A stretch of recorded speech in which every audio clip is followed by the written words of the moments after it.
Abandonnée par sa propre famille, une vieille dame commença à nettoyer des écuries en quête de subsistance, mais ce qu'elle y trouva changea sa vie à jamais. Antoinette se réveilla au son lointain des coqs chantants, un son familier qu'elle n'avait pas entendu depuis longtemps. Elle regarda autour d'elle, dans la petite maison où chaque coin semblait chargé de souvenirs du passé.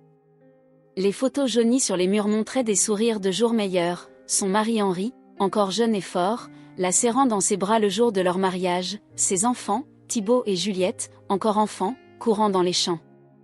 Mais cette joie semblait désormais un écho lointain, presque irréel. Depuis la mort d'Henri, il y a 3 semaines, la vie d'Antoinette était devenue un fardeau. Ses enfants, qu'elle avait élevés avec tant d'amour, ne la visitaient plus. Thibaut travaillait à Paris et appelait rarement. Leurs conversations, lorsqu'elles avaient lieu, étaient courtes et impersonnelles, comme si la distance physique avait créé un fossé émotionnel entre eux. Juliette, quant à elle, vivait à Lyon avec sa propre famille et semblait toujours trop occupée par ses propres problèmes.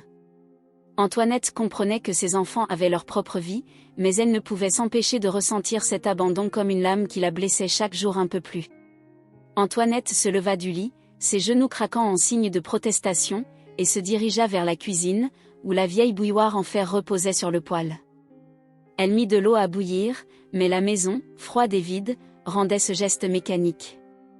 En regardant par la fenêtre de la cuisine, elle vit le champ désert, celui-là même où Henri travaillait tous les jours avant de tomber malade. La ferme de Monsieur Étienne, où Henri avait passé la plus grande partie de sa vie, se trouvait juste après la vallée, et Antoinette savait qu'en ce moment même, les ouvriers devaient déjà s'activer quelque part là-bas. Pendant que le thé chauffait, Antoinette s'assit à la table, ses pensées pesant sur ses épaules comme un vieux manteau de laine. Elle n'avait plus assez d'argent pour entretenir la maison toute seule. Henri avait laissé quelques économies, mais elle s'était épuisée rapidement. Ses enfants avaient promis de l'aider financièrement, mais ces promesses ne s'étaient jamais concrétisées. « Je ne peux plus vivre ainsi », murmura-t-elle pour elle-même, sentant un mélange de tristesse et de résignation. Elle savait qu'elle ne pouvait plus compter sur la bonne volonté de Thibaut et Juliette. Ils s'étaient éloignés, et attendre un geste de compassion qui ne venait jamais, c'était comme attendre la pluie dans le désert. Après avoir bu son thé en silence, Antoinette ressentit l'urgence de faire quelque chose pour changer sa situation. Elle regarda le vieux sac suspendu à la porte, le cuir usé et décoloré. Sans réfléchir davantage, elle attrapa le sac et sortit de la maison, ses pas d'abord hésitants, mais gagnant en fermeté à mesure qu'elle avançait en direction de la ferme de Monsieur Étienne. Le chemin était long, mais familier. Antoinette avait traversé ces champs depuis son enfance, et les arbres autour semblaient être des témoins silencieux du temps écoulé. En arrivant à la ferme, elle remarqua que tout semblait presque pareil, à l'exception de quelques nouveaux greniers et clôtures. Les ouvriers allaient et venaient, et Antoinette sentit le poids de son âge en comparant ses mouvements lents à l'agilité des jeunes qui couraient dans les écuries. Arrivée à la porte de la maison principale, Antoinette hésita. Elle ne savait pas à quoi s'attendre de Monsieur Étienne. Le vieux fermier avait toujours été un homme sévère, mais il avait beaucoup de respect pour Henri, son ancien employé. Antoinette savait que son âge et sa faiblesse ne jouaient pas en sa faveur, mais elle était décidée à essayer. Elle fut accueillie par une des domestiques, qui la regarda avec surprise avant de la conduire à Monsieur Étienne. Il était dans son bureau, derrière une table couverte de papier. En la voyant, il haussa les sourcils, curieux de sa visite. « Antoinette, que vous amène ici ?» La voix de Monsieur Étienne était grave, mais non hostile. Antoinette prit une grande inspiration avant de répondre. « J'ai besoin d'un travail, dit-elle, sentant son cœur s'accélérer. Je ne peux plus dépendre de mes enfants, et je n'ai nulle part où aller. » Monsieur Étienne la regarda un moment, ses yeux évaluant sa posture fatiguée et son visage marqué par le temps. Il connaissait l'histoire d'Antoinette, il savait qu'elle était seule, et bien que son instinct soit de protéger ceux qui dépendaient de lui, il n'était pas certain qu'Antoinette puisse supporter le dur labeur que la ferme exigeait. « Ce n'est pas un travail facile, Antoinette, répondit-il. Ce que j'ai à offrir est un travail dur, je ne veux pas que vous vous blessiez. » Antoinette, déterminée, l'interrompit. « Je sais que c'est difficile, mais j'ai besoin de ce travail. Les douleurs, je les supporte déjà chaque jour. » Monsieur Étienne resta silencieux un instant. Il avait vu Antoinette lutter aux côtés d'Henri pendant de nombreuses années et savait que sa force ne venait pas de ses muscles, mais d'une volonté inébranlable. Finalement, il hocha la tête. « Je vais vous donner une chance. Il y a beaucoup à faire dans les écuries. Si vous pensez pouvoir y arriver, le travail est à vous. » Antoinette sourit, un petit sourire, mais chargé de gratitude. « Merci, monsieur Étienne, dit-elle, sa voix ferme, mais pleine d'émotion. » En sortant du bureau, Antoinette ressentit un mélange de soulagement et d'anxiété. Elle savait que le travail serait épuisant, mais elle ressentait quelque chose qu'elle n'avait pas ressenti depuis longtemps, un but. Désormais, il lui restait à prouver à elle-même qu'en dépit de son âge et de la solitude, elle était encore capable d'avancer. Le chemin du retour à la ferme de monsieur Étienne semblait encore plus long que dans son souvenir. Peut-être était-ce son âge, ou peut-être étaient-ce les souvenirs qui surgissaient à chaque pas qu'elle faisait. Elle ne pouvait s'empêcher de regarder les champs et de penser à Henri, son mari, qui avait passé tant d'années à travailler ici. Les collines douces, les clôtures en bois déjà usées par le temps et même les grands chênes qui bordaient la route semblaient murmurer son nom.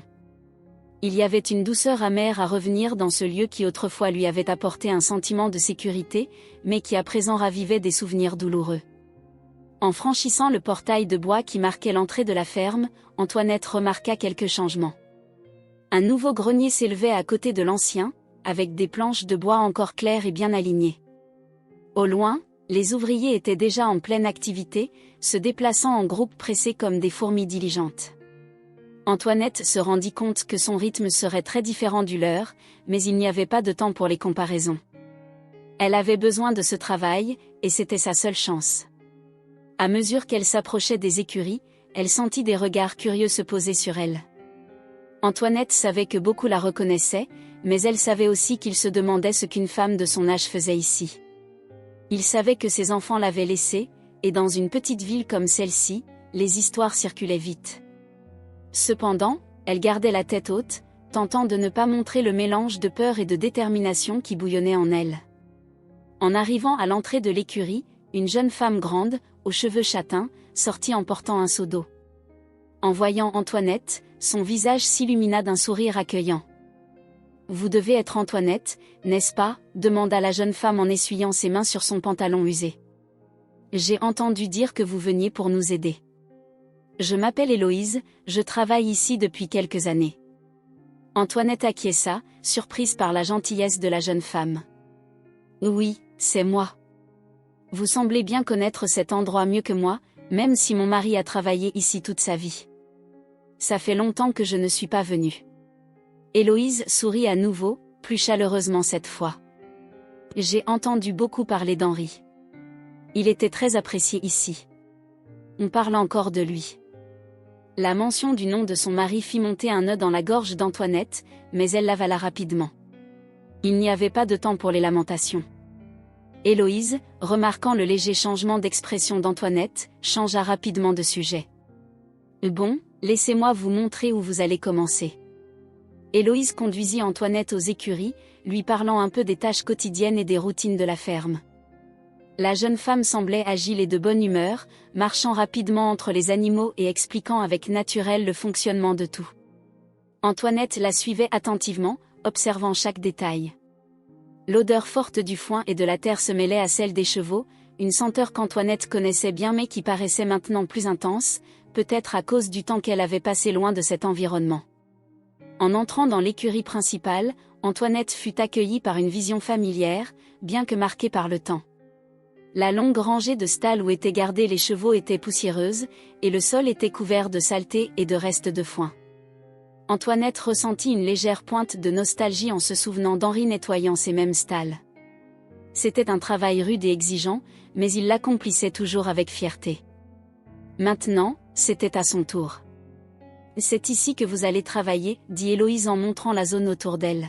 « Si vous avez besoin d'aide, n'hésitez pas à m'appeler ou à parler à Antoine, c'est le contremaître. » Antoinette acquiesça, mais en entendant le nom d'Antoine, son expression se durcit légèrement. Elle avait déjà entendu parler du contremaître. Certains disaient qu'il était rude et exigeant, surtout avec ceux qu'il jugeait inutiles. Antoinette savait qu'Antoine n'aurait pas de patience avec quelqu'un de son âge. Tandis qu'Antoinette commençait à se familiariser avec l'endroit, Héloïse la laissa momentanément pour continuer ses propres tâches.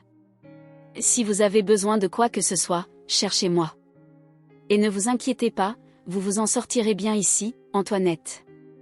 Nous avons tous notre place. » Les mots d'Héloïse apportèrent un soulagement à Antoinette, qui sentit une vague de confiance monter en elle. Ce soutien inattendu de la part de la jeune femme lui procura un réconfort qu'elle ne s'attendait pas à trouver dans cet environnement. Elle prit une profonde inspiration et regarda autour d'elle de nouveau. Le travail ne serait pas facile, c'était certain, mais il y avait quelque chose de rassurant à être ici, dans ce lieu où tant de souvenirs étaient gravés.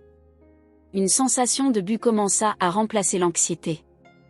Les premiers instants furent marqués par de petites tâches qu'Héloïse lui expliqua avec patience: retirer les restes de foin, balayer les passages entre les stalles, et remplacer l'eau des chevaux par de l'eau propre. Le travail paraissait simple en théorie, mais Antoinette sentit rapidement le poids de son âge. Ses bras, autrefois agiles, tremblaient sous l'effort, chaque coup de pelle de foin demandant une force à laquelle elle n'était plus habituée. Ses reins protestaient à chaque mouvement.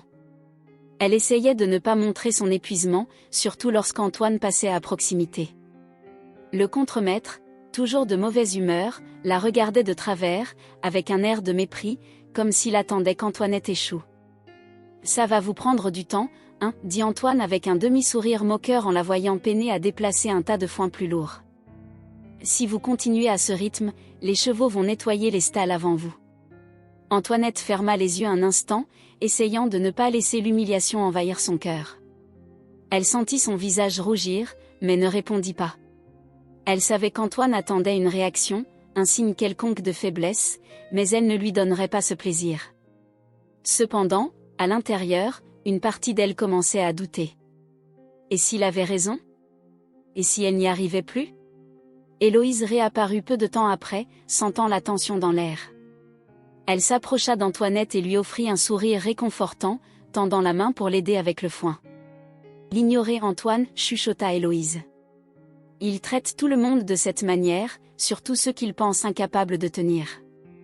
Mais il se trompe à votre sujet. » Antoinette tenta de sourire en retour, mais la douleur dans son dos et ses bras la faisaient désespérément vouloir s'asseoir et abandonner, ne serait-ce qu'un instant. Cependant, il y avait quelque chose dans les mots d'Héloïse, une sorte de douceur ferme qui lui donnait la force de continuer. Antoinette n'avait jamais espéré trouver du soutien dans une ferme où elle ne connaissait que les souvenirs de son mari, mais là, c'était Héloïse, une jeune femme qui voyait en elle plus que son apparence fatiguée et son âge avancé. Les heures passèrent lentement, et Antoinette ressentit chaque minute dans son corps. À la fin de la journée, ses genoux étaient douloureux, ses mains calleuses, et son dos semblait s'être bloqué. Juste quand elle pensait ne plus pouvoir continuer, la voix forte d'Antoine résonna de l'autre côté de l'écurie. « Antoinette, vous avez laissé ce coin dans un sale état. » Il pointa une stalle où Antoinette n'avait pas terminé de balayer le sol boueux. « Si vous n'êtes pas capable de faire le travail, mieux vaut le dire tout de suite. On n'a pas le temps de corriger vos erreurs toute la journée. » Les paroles tombèrent comme des pierres. Antoinette savait qu'elle n'avait pas fini la stalle, mais elle comptait y retourner après avoir donné de l'eau aux chevaux. Cependant, Antoine utilisait chaque petite erreur comme une arme, tentant de miner sa confiance. Le regard des autres ouvriers la dérangeait, comme s'ils attendaient de voir si elle ne tiendrait vraiment pas le coup. « Je vais terminer, Antoine, » dit-elle, incapable de cacher la fatigue dans sa voix. « On verra bien si vous y arrivez avant la tombée de la nuit, » grogna-t-il avant de s'éloigner. Antoinette ravala de nouveau son humiliation et retourna au travail, forçant son corps au-delà de ce qu'elle pensait possible. Ses pieds étaient lourds comme du plomb, et ses mains tremblaient, mais elle réussit à finir de nettoyer les stalles, même lorsque la lumière du jour commençait à disparaître. Le soleil se couchait, lançant une lueur dorée sur les champs, tandis qu'Antoinette balayait les dernières brindilles de foin avec des mouvements lents, mais déterminés. Quand elle eut fini, Antoinette marcha lentement vers la sortie des écuries, où Héloïse l'attendait. Elle semblait inquiète et, en la voyant enfin sortir, elle s'approcha immédiatement. « Vous allez bien ?» demanda Héloïse d'une voix douce, mais préoccupée. Antoinette prit une profonde inspiration, essayant de relâcher la tension dans son corps. Elle était épuisée, mais quelque chose en elle refusait encore d'abandonner. Peut-être était-ce de l'orgueil, ou peut-être le sentiment qu'elle avait encore quelque chose à prouver. À elle-même, à ses enfants, à Antoine. « Je vais bien, juste fatiguée, répondit Antoinette en essayant de sourire. « Je pense que j'ai pris trop de temps, non ?» Héloïse secoua la tête. « Vous avez fait plus que ce que quiconque attendait pour votre premier jour. Antoine fait toujours ça avec les nouveaux. Il aime tester les gens, surtout ceux qu'il pense incapables de tenir. Mais ne le laissez pas vous abattre. Vous avez fait un excellent travail. » Les paroles d'Héloïse tombèrent comme un baume sur les blessures invisibles qu'Antoinette portait. La chaleur de la gentillesse de la jeune femme lui apporta un réconfort inattendu, quelque chose qu'elle n'avait pas ressenti depuis longtemps. Antoinette sourit, cette fois, un sourire plus sincère. « Merci, Héloïse. Sans vous, je pense que j'aurais déjà abandonné. » Héloïse lui rendit son sourire, sincère. « On est toutes dans le même bateau ici. Vous verrez, les choses s'améliorent avec le temps. Et qui sait, peut-être finirez-vous par montrer à Antoine de quoi vous êtes capable. » Ce soir-là, Antoinette rentra chez elle, ressentant le poids de la fatigue. Chaque muscle la faisait souffrir, et elle dut s'appuyer un moment contre la table de la cuisine avant de pouvoir s'asseoir. Le petit refuge qu'elle appelait sa maison semblait plus grand et plus vide que jamais. Le silence était lourd, étouffant. Le souvenir d'Henri. Son absence omniprésente, se trouvait dans chaque coin. Elle mit une bouilloire à chauffer et s'effondra sur la chaise de la cuisine, tandis que la vapeur montait lentement du thé. Antoinette regarda ses mains calleuses, comme si le dur labeur de la journée avait laissé des marques visibles non seulement sur son corps, mais aussi sur son âme. Elle pensa à ses enfants, Thibaut et Juliette. À quel moment tout cela avait-il changé? Quand l'amour familial s'était-il transformé en cette distance insupportable? L'espace d'un instant, Antoinette se laissa aller à l'idée de tout abandonner. Est-ce que cela en valait vraiment la peine? Le travail était épuisant, le traitement d'Antoine était cruel, et sa santé n'était plus ce qu'elle avait été. Mais alors, elle se souvint d'Héloïse. De sa gentillesse inattendue, de ses paroles d'encouragement. Antoinette réalisa que, même dans les moments les plus difficiles, il y avait de petits signes d'espoir. Elle termina son thé, se prépara à dormir, mais avant de se coucher, elle regarda dans le miroir. Le reflet qu'elle vit était celui d'une vieille femme fatiguée, mais dans ses yeux, il y avait encore une lueur de résistance, la lueur d'une vie qui ne s'était pas encore rendue. Elle savait que demain serait un autre jour difficile, mais elle savait aussi qu'elle était déterminée à continuer. Pas pour Antoine, pas pour la ferme, mais pour elle-même. Le lendemain, le corps d'Antoinette protesta lorsqu'elle sortit du lit. Les douleurs intenses lui rappelaient chaque effort de la veille, mais elle se leva malgré tout, portée par quelque chose de plus fort que la fatigue, une détermination obstinée qui refusait d'être vaincue. Elle arriva à la ferme avant l'aube, comme tous les autres ouvriers, et fut de nouveau accueillie par Héloïse, qui lui lança un sourire complice. Antoine passa devant elle sans même les regarder, et Antoinette réalisa que, plus que jamais, il était le moindre de ses soucis. Elle n'était pas là pour lui prouver quoi que ce soit, mais bien pour se prouver à elle-même. Et même si son corps souffrait, elle savait qu'aussi longtemps qu'elle aurait de la force, elle continuerait. Les difficultés physiques faisaient partie du chemin, mais la volonté de se relever, Antoinette savait qu'elle ne la quitterait jamais. Les jours suivants furent une véritable bataille pour Antoinette. Chaque matin, elle ressentait le poids de l'épuisement accumulé et des douleurs qui parcouraient tout son corps. Ses muscles, depuis longtemps désaccoutumés au travail physique, criaient de fatigue, mais elle continuait, obstinée. Il n'y avait pas d'alternative, abandonner maintenant signifierait admettre qu'Antoine avait raison. Et c'était une humiliation qu'elle n'était pas prête à supporter. La routine aux écuries était dure, mais il y avait des moments où Antoinette se permettait de respirer. Entre la sueur et l'odeur de foin, elle trouvait de petits instants de paix alors que les chevaux mâchaient silencieusement dans leur stalle. Pourtant, le travail semblait interminable, et la présence constante d'Antoine maintenait une tension dans l'air. Antoinette savait qu'il l'observait de près, toujours à l'affût d'une erreur, d'une faille, d'une opportunité pour l'humilier. C'est lors d'une de ces journées, quand la fatigue la rendait plus vulnérable, que le pire arriva. Le soleil était déjà haut, brûlant le toit de l'écurie, et Antoinette tentait d'accélérer le rythme pour nettoyer les dernières stalles avant le déjeuner. Ses mains étaient moites, et le manche de la pelle glissait légèrement entre ses doigts. Elle n'eut presque pas le temps de réagir lorsqu'un faux pas la fit glisser dans une flaque de boue qui s'était formée près d'un des abreuvoirs des chevaux. Le sol dur et froid la reçut avec un bruit sourd, et une douleur aiguë traversa son dos comme un éclair. Un moment, Antoinette resta allongée, incapable de bouger. Le choc de la chute bloquait ses sens. La douleur pulsait dans son dos et remontait le long de sa colonne vertébrale tandis qu'elle tentait de comprendre ce qui venait de se passer. Le monde semblait tourner autour d'elle, et elle sentit une panique croissante en réalisant qu'elle ne pourrait peut-être pas se relever. C'est alors que, entre la douleur et la confusion, la voix familière et cinglante d'Antoine résonna dans les écuries. Il se tenait debout à l'entrée, les bras croisés et un sourire froid sur les lèvres. « Voilà ce qui arrive quand on essaie de faire le travail des jeunes, Antoinette, dit-il sans aucune trace de compassion. Je t'avais dit que ce travail n'était pas pour toi. Peut-être qu'il est temps d'accepter que ta place n'est plus ici. » Chaque mot d'Antoine semblait être un coup invisible. Antoinette sentit son visage chauffer de honte alors qu'elle tentait de bouger, mais son corps ne répondait toujours pas comme il le devrait.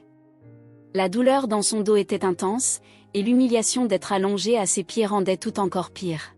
« Tu veux de l'aide pour te relever ou tu vas abandonner maintenant ?» continua Antoine, sa voix chargée de mépris. Antoinette sentit les larmes commencer à monter dans ses yeux, mais elle refusa de les laisser couler. Elle ne lui donnerait pas ce plaisir. Avec beaucoup d'efforts, elle tenta de se tourner sur le côté, gémissant en sentant la douleur dans son dos s'intensifier. La vue d'Antoine, debout là avec ce sourire cruel, fit quelque chose se briser en elle. Peut-être avait-il raison. Peut-être qu'elle n'appartenait plus à cet endroit. Un instant, Antoinette pensa sérieusement à abandonner. Peut-être que ce serait plus facile d'accepter que son corps ne supportait plus cela et que ce travail était tout simplement impossible pour quelqu'un de son âge. Ses enfants étaient loin, son mari n'était plus à ses côtés, et maintenant il semblait que même sa dignité lui échappait. Mais avant qu'Antoinette ne s'enfonce davantage dans ses pensées, Héloïse apparut en courant, le visage inquiet. Elle s'agenouilla près d'Antoinette, ignorant complètement Antoine. « Antoinette, que s'est-il passé ? Vous allez bien ?» demanda Héloïse, sa voix douce remplie de préoccupation sincère. Antoinette tenta de sourire, mais l'effort fut vain. « J'ai glissé, répondit-elle d'une voix faible. Héloïse regarda Antoine avec une expression dure et défiante. « Pourquoi ne l'avez-vous pas aidé ?» demanda-t-elle, une pointe de colère dans la voix. Antoine haussa les épaules avec arrogance. « Je t'ai dit que ce travail n'était pas pour elle. Elle ne fait que prouver que j'avais raison. » Héloïse le fixa un instant de plus avant de tourner à nouveau son attention vers Antoinette. Avec beaucoup de soin, elle l'aida à s'asseoir pour ne pas aggraver la douleur dans son dos. Antoinette sentit une vague de gratitude pour la douceur du geste d'Héloïse, qui contrastait tellement avec la froideur d'Antoine. « Vous pouvez vous lever ?» demanda Héloïse en restant fermement à ses côtés. Antoinette acquiesça difficilement, bien que chaque mouvement lui paraisse un effort monumental. Avec l'aide d'Héloïse, elle réussit finalement à se mettre debout, bien que son dos lui fasse mal à chaque respiration. « Vous n'avez pas à supporter ça, Antoinette, » murmura Héloïse en l'aidant à marcher lentement vers la sortie des écuries. « Si Antoine vous traite comme ça, vous pouvez en parler à Monsieur Étienne. Il ne laissera pas cela passer. » Antoinette secoua la tête, tentant de contenir la douleur et l'humiliation. « Non. Je peux m'en occuper. J'ai juste besoin d'un peu de temps. » Tandis qu'elle s'éloignait, Antoinette remarqua qu'Antoine les regardait toujours de loin, les yeux pleins de mépris. La fierté blessée d'Antoinette la maintenait dans le silence. Aussi vrai que ce qu'Héloïse disait, elle savait qu'elle ne pouvait pas offrir à Antoine la satisfaction de la défaite, ni montrer sa faiblesse devant Monsieur Étienne. Elle ne voulait pas être perçue comme la vieille femme incapable de faire le travail. De retour à la maison, Antoinette s'effondra dans le vieux fauteuil du salon, sentant son corps tout entier pulser de douleur. Le silence de la maison, qui la dérangeait autrefois, lui sembla maintenant un soulagement. Loin des regards critiques d'Antoine et de la pression de continuer, elle put enfin pleurer en paix.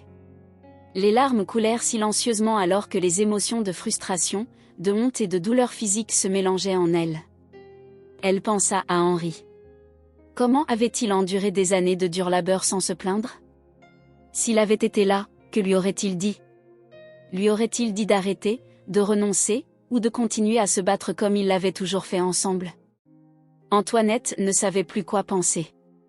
Son esprit était confus, tiraillé entre la volonté de continuer et l'impression accablante qu'il était peut-être trop tard pour se battre. Allongé là, l'esprit d'Antoinette vagabonda vers ses enfants. Où pouvait-il bien être en ce moment? Thibaut, à Paris, probablement trop occupé par le travail pour penser à elle. Juliette, à Lyon, prise dans ses propres soucis familiaux. Est-ce que l'un d'eux se soucierait s'il savait que leur mère était blessée et humiliée dans une ferme? La solitude de cette pensée la dévasta plus que tout ce qu'Antoine aurait pu dire. Le lendemain, même avec le corps endolori et le dos encore lancinant, Antoinette se leva. Quelque chose en elle la poussait à continuer. Peut-être était-ce de l'entêtement, ou peut-être était-ce ce mince fil d'espoir qu'Héloïse avait planté en elle. Quoi qu'il en soit, elle ne voulait pas abandonner. La défaite n'était pas quelque chose avec laquelle elle savait composer. Quand elle arriva à la ferme, Héloïse l'attendait avec un sourire inquiet. « Comment allez-vous » demanda Héloïse en marchant à ses côtés vers les écuries. « Je vais survivre » répondit Antoinette, essayant de sourire malgré la douleur. Héloïse la regarda un instant, puis posa une main sur son épaule. « Je sais que c'est difficile, Antoinette, mais vous êtes plus forte que vous ne le pensez. Ne laissez pas Antoine vous abattre. Vous êtes ici pour une raison, et il le sait. Il essaie juste de vous faire abandonner. » Les mots d'Héloïse pénétrèrent profondément dans le cœur d'Antoinette. Peut-être qu'elle avait raison. Peut-être que c'était exactement ce qu'Antoine voulait, qu'elle abandonne et prouve qu'il avait raison depuis le début. Mais Antoinette ne lui donnerait pas cette satisfaction. Elle était arrivée jusqu'ici, et même avec la douleur et l'humiliation, elle continuerait.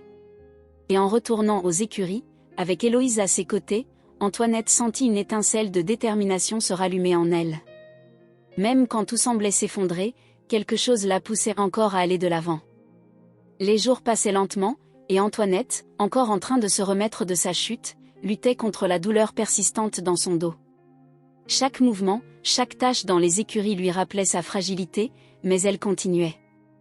Antoine, comme à son habitude, restait toujours à l'affût, prêt à la critiquer ou à la ridiculiser devant les autres. Pourtant, Antoinette commençait à développer une résistance silencieuse, une force qui grandissait non seulement de son entêtement, mais aussi de l'amitié qu'elle avait trouvée en Héloïse. C'était un matin nuageux quand quelque chose d'inhabituel se produisit. L'air était lourd, presque oppressant, tandis qu'Antoinette nettoyait les stalles avec des mouvements lents et méticuleux.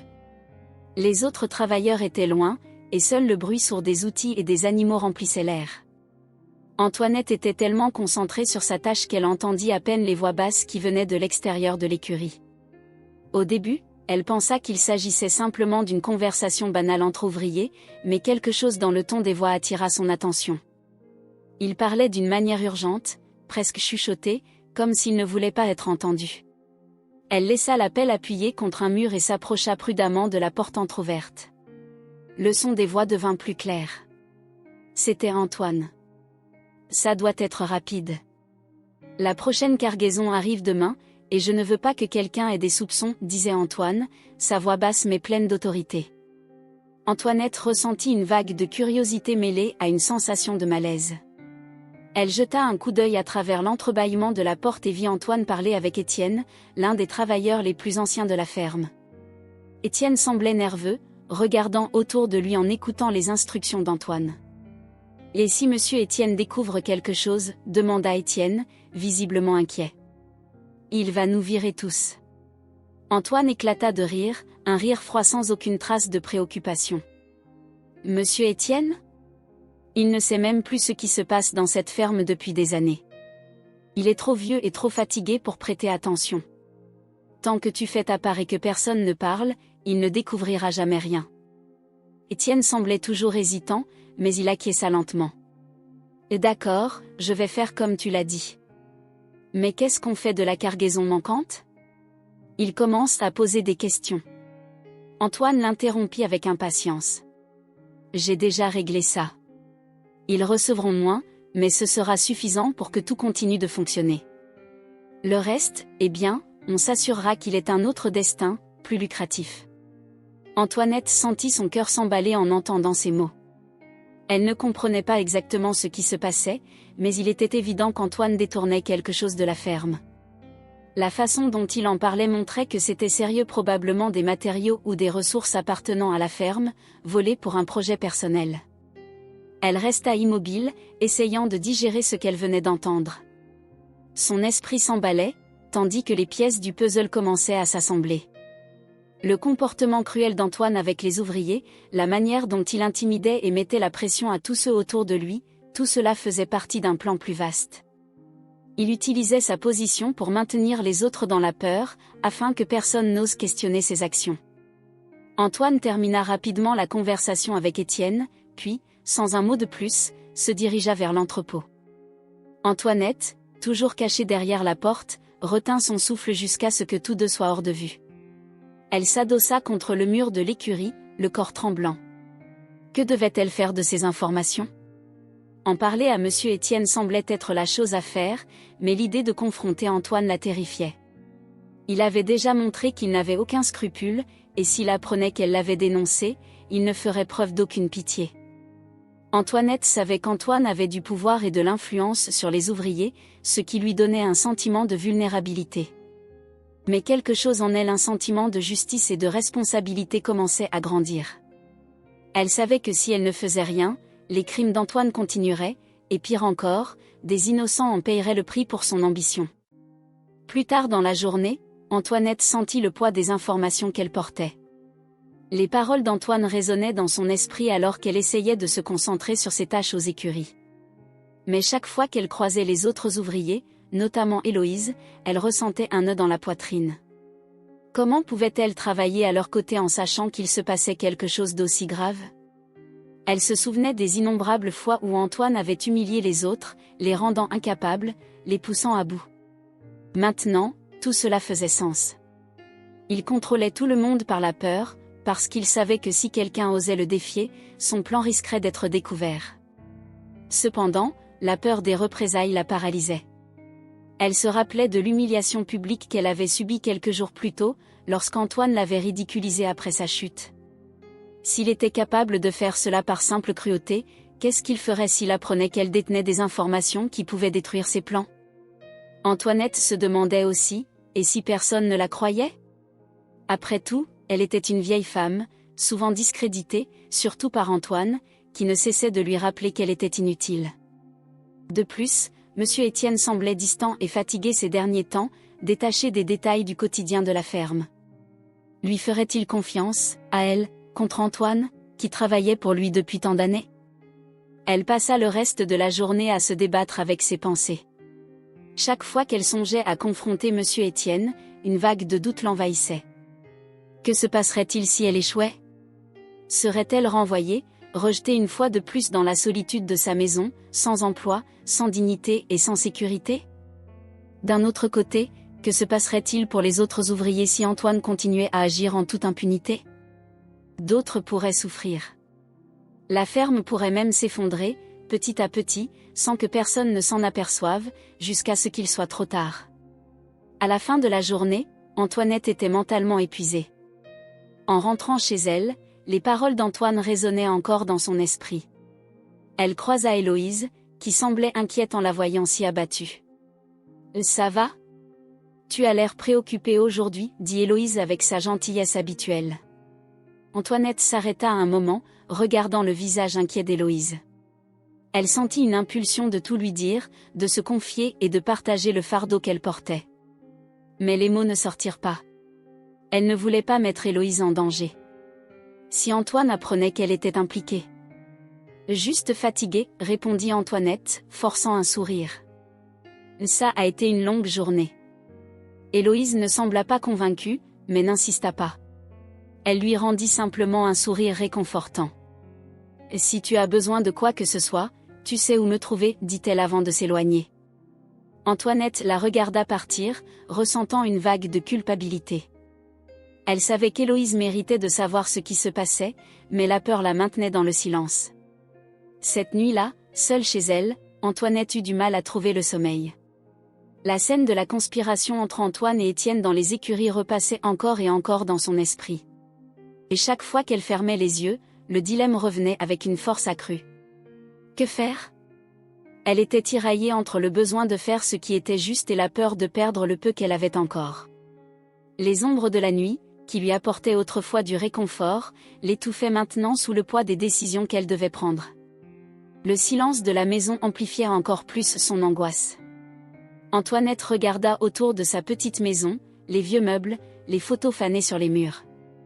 Cette vie de solitude et d'abandon semblait de plus en plus imminente si elle affrontait Antoine. Mais en même temps, l'injustice qu'elle avait découverte ne lui permettait pas de détourner le regard. Elle avait toujours été une femme de principe, quelqu'un qui valorisait l'honnêteté. Et maintenant, elle se trouvait face à un dilemme moral qui mettait à l'épreuve tout ce en quoi elle croyait. Tout au long de la nuit, Antoinette pensa à Henri. Il avait toujours été un homme courageux, un travailleur honnête, quelqu'un qui ne supportait pas l'injustice. S'il avait été là, que lui aurait-il dit? Que ferait-il à sa place? Ces pensées apportèrent un léger réconfort à Antoinette. Peut-être ne savait-elle pas encore exactement quoi faire, mais elle savait qu'elle ne pouvait plus porter ce fardeau seule. Elle devait prendre une décision, et vite. Le lendemain, Antoinette arriva tôt à la ferme. L'air du matin était frais, et le soleil n'avait pas encore complètement percé à travers les nuages. Elle regarda autour d'elle, voyant les autres ouvriers commencer leurs tâches, et réalisa qu'elle portait un fardeau dont ils n'avaient même pas conscience. En marchant vers les écuries, elle ressentait encore des doutes, mais quelque chose avait changé. Elle savait que le choix ne pouvait plus être retardé. La révélation sur Antoine pesait trop lourd sur sa conscience. D'une manière ou d'une autre, elle devrait trouver un moyen de faire éclater la vérité, même si cela signifiait affronter ses peurs. Alors qu'Antoinette entrait dans les écuries, elle savait que le moment d'agir approchait. Elle s'était réveillée tôt, mais le poids du doute et de l'anxiété l'avait maintenue immobile pendant plusieurs minutes. Le dilemme qui la tourmentait depuis le moment où elle avait surpris la conversation entre Antoine et Étienne semblait plus imposant que jamais. Se réveiller ce matin-là avait apporté un nouveau jour, mais aussi ravivé les inquiétudes qui avaient hanté ses pensées toute la nuit. Elle savait que ce qu'elle avait entendu ne pouvait pas être ignoré. Antoine détournait des ressources de la ferme, et il utilisait la peur pour manipuler les autres. Les ouvriers, déjà accablés par la dureté du travail et les mauvais traitements, n'avaient aucune idée de ce qui se tramait dans l'ombre. Et si Antoinette ne faisait rien, tout continuerait comme avant ou pire, la situation pourrait dégénérer au point d'affecter tout le monde. Cependant, la peur de parler la paralysait. Antoinette se sentait déchirée entre un sens aigu de la justice et la peur de perdre ce qui restait de sa vie à la ferme. Monsieur Étienne, bien que juste à bien des égards, semblait ces derniers temps être fatigué et détaché. Antoinette savait que confronter Antoine pouvait se retourner contre elle si celui-ci réussissait à manipuler la situation en sa faveur. Que se passerait-il si personne ne la croyait? Et si on la considérait simplement comme une vieille femme fragile et paranoïaque? Ces pensées la traversaient alors qu'elle s'habillait lentement, comme si elle essayait de retarder le moment de faire face à cette nouvelle journée. Lorsqu'elle sortit enfin de chez elle, l'air froid du matin l'enveloppa. C'était un de ces jours nuageux où le soleil semblait se battre pour apparaître derrière les nuages, et Antoinette se sentait en quelque sorte connectée à ce ciel incertain, reflétant sa propre indécision. Elle arriva aux écuries, et comme d'habitude, Héloïse était là, souriant en la voyant. La présence d'Héloïse était devenue une ancre pour Antoinette, un lien qui la maintenait solide alors que tout semblait s'effondrer autour d'elle. Antoinette savait qu'Héloïse ne comprenait pas totalement le poids qu'elle portait, mais d'une certaine manière, la jeune femme parvenait à lui apporter du réconfort, sans même avoir besoin de parler. « Bonjour Antoinette, dit Héloïse de sa voix douce, toujours empreinte de sympathie. « Ça va? Tu sembles préoccupée aujourd'hui. » Antoinette hésita un instant. Elle voulait tout raconter à Héloïse, partager ce qui la tourmentait. Mais la peur continuait de parler plus fort. Elle ne pouvait pas impliquer Héloïse là-dedans. Elle ne voulait pas la mettre en danger. Pourtant, garder le secret devenait de plus en plus insupportable. Commença Antoinette, mais sa voix vacilla. Il y a quelque chose qui me tracasse. Héloïse la regarda avec attention, devinant la gravité de ses paroles. D'un geste préoccupé, elle s'approcha, croisant les bras en attendant qu'Antoinette continue. Tu sais que tu peux tout me dire, n'est-ce pas, dit Héloïse doucement. Antoinette croisa le regard d'Héloïse, et quelque chose en elle se brisa. Peut-être que c'était l'accumulation de jours de doute, ou le besoin désespéré de faire confiance à quelqu'un. Elle soupira profondément avant de parler. J'ai entendu quelque chose de très grave, commença-t-elle à dire d'une voix basse et prudente. Antoine détourne des ressources de la ferme. Il manipule les chiffres, il vole et il terrorise les ouvriers pour que personne n'ose parler. Si je n'avais pas entendu la conversation entre lui et Étienne, je n'y aurais pas cru, mais c'est arrivé. Héloïse ouvrit grand les yeux, surprise, mais elle ne coupa pas Antoinette. Elle écoutait avec attention, assimilant la gravité de ce qui était dit. Je ne sais pas quoi faire, Héloïse. Si je raconte tout à monsieur Étienne et qu'il ne me croit pas, je pourrais être renvoyée. Et si Antoine découvre que c'était moi, il va me détruire. Mais en même temps, comment puis-je garder le silence alors que tout cela se passe? Antoinette semblait désemparée, sa voix tremblante. Héloïse resta silencieuse un long moment, absorbant chaque mot. Finalement, elle soupira, semblant peser soigneusement ses prochaines paroles. Antoinette, commença-t-elle d'une voix basse et ferme, je sais que tu as peur, et je comprends. Antoine est dangereux, et personne ne veut risquer de perdre son emploi, surtout toi. Mais réfléchis à ceci, tu as toujours été une femme qui faisait ce qui était juste, quoi qu'il en coûte. Tu te souviens quand tu m'as raconté comment toi et Henri avez lutté pendant des années, travaillant dur pour subvenir aux besoins de votre famille? Tu n'as jamais abandonné, jamais gardé le silence face aux injustices. Pourquoi le ferais-tu maintenant? Antoinette écouta les paroles d'Héloïse, les laissant pénétrer dans son cœur. La vérité, c'était que bien qu'elle fût terrifiée, Héloïse avait raison. Toute sa vie, Antoinette avait été guidée par des principes d'honnêteté et de courage. Elle avait affronté des difficultés avec Henri, élevé ses enfants du mieux qu'elle pouvait, et n'avait jamais fui une situation difficile. Alors pourquoi hésitait-elle maintenant, alors qu'un problème aussi grave se présentait? Mais que dois-je faire, murmura Antoinette, presque pour elle-même. Et si personne ne m'écoute? Héloïse posa une main douce sur l'épaule d'Antoinette, lui offrant un sourire encourageant. Si monsieur Étienne est l'homme juste que tu as toujours dit qu'il est, il t'écoutera. Peut-être qu'il a été distant dernièrement, mais cela ne veut pas dire qu'il ne se soucie pas. Et s'il apprend la vérité, il agira. Tu dois juste avoir confiance en cela. Les mots d'Héloïse résonnèrent profondément en Antoinette. Elle sentait un combat intérieur entre la peur et le désir de justice. Le poids de l'incertitude était accablant, mais en même temps, garder le silence semblait insupportable. Elle savait qu'Héloïse avait raison, ne rien dire, c'était permettre à la corruption et à la cruauté d'Antoine de continuer. Et Antoinette, malgré toutes ses insécurités, n'était pas une femme qui acceptait les injustices. Le reste de la journée passa lentement, avec Antoinette repassant mentalement sa conversation avec Héloïse. Le doute persistait toujours, mais une petite étincelle de détermination commençait à grandir en elle. Cependant, elle savait que prendre cette décision ne serait pas facile. Il y avait en jeu non seulement son emploi, mais aussi sa propre dignité, et l'avenir de ceux qui dépendaient de la ferme pour survivre. Ce soir-là, alors qu'elle se préparait à dormir, Antoinette se regarda dans le miroir. Elle vit les rides sur son visage, les signes du temps et des difficultés qu'elle avait traversées. Derrière ce reflet fatigué se trouvait cependant une femme qui avait toujours lutté. Henri lui aurait dit de faire ce qui était juste, elle le savait. Il n'aurait pas hésité. Le souvenir de son mari, de sa force et de son honnêteté, lui donna l'élan final dont elle avait besoin. Elle ne pouvait pas permettre à Antoine de continuer avec ses mensonges et ses vols. Elle savait que la ferme, les ouvriers et même monsieur Étienne étaient en danger si cela continuait. C'était sa responsabilité de parler, même si le prix à payer serait élevé. Le lendemain matin, Antoinette arriva à la ferme, déterminée. Bien que la peur fût toujours présente, elle sentait une nouvelle force naître en elle.